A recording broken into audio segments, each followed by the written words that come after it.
Sekhar Kammula class touch ఉన్న ఓ మంచి దర్శకుడు. ఆనంద్, గోదావరి, హ్యాపీ డేస్, ఫిదా ఈ సినిమా పేర్లు చెప్తే చాలు శేఖర్ కమల బ్రాండ్ ఏంటో అర్థమైపోతుంది. గోదావరి గట్టున కూర్చొని ఆ చల్లగాలి పీలుస్తూ వేడివేడి కాఫీ తాగిన ఫీలింగ్ శేఖర్ కమల సినిమా చూస్తే కలుగుతుంది. మరీ ముఖ్యంగా ఓవర్సీస్ ఆడియన్స్ పల్స్ బాగా పట్టేశారాయన. శేఖర్ కమల నుంచి ఓ సినిమా వస్తుందంటే అది ఖచ్చితంగా క్లాస్ సినిమానే అనుకుంటున్న తరుణంలో కుబేరాతో షాక్ ఇస్తున్నాడు ఈ దర్శకుడు.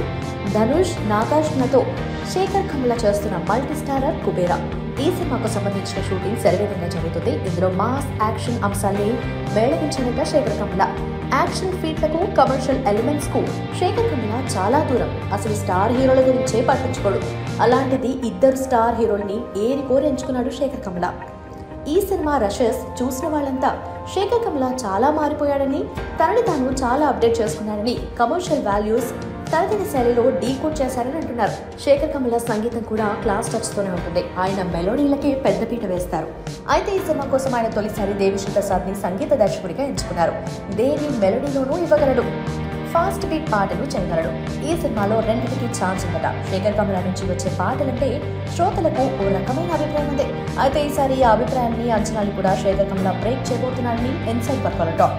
ఓ మంచి దర్శకుడుకు కమర్షియల్ పాయింట్తో సినిమా తీస్తే ఎలా ఉంటుందో చెప్పడానికి కుబేరా ఓ పెద్ద ఉదాహరణగా నిలుస్తుందని ట్రేడ్ వర్గాలు అంచనా వేస్తున్నాయి. మరి కుబేరాతో శేఖర్ కమల టాలీవుడ్ పై ఎలాంటి మార్క్ వేయబోతున్నాడో, తన ఫ్యాన్స్ ని ఎలా సర్ప్రైజ్ చేయబోతున్నాడో తెలియాలంటే ఇంకొంతకాలం ఆగాల్సిందే.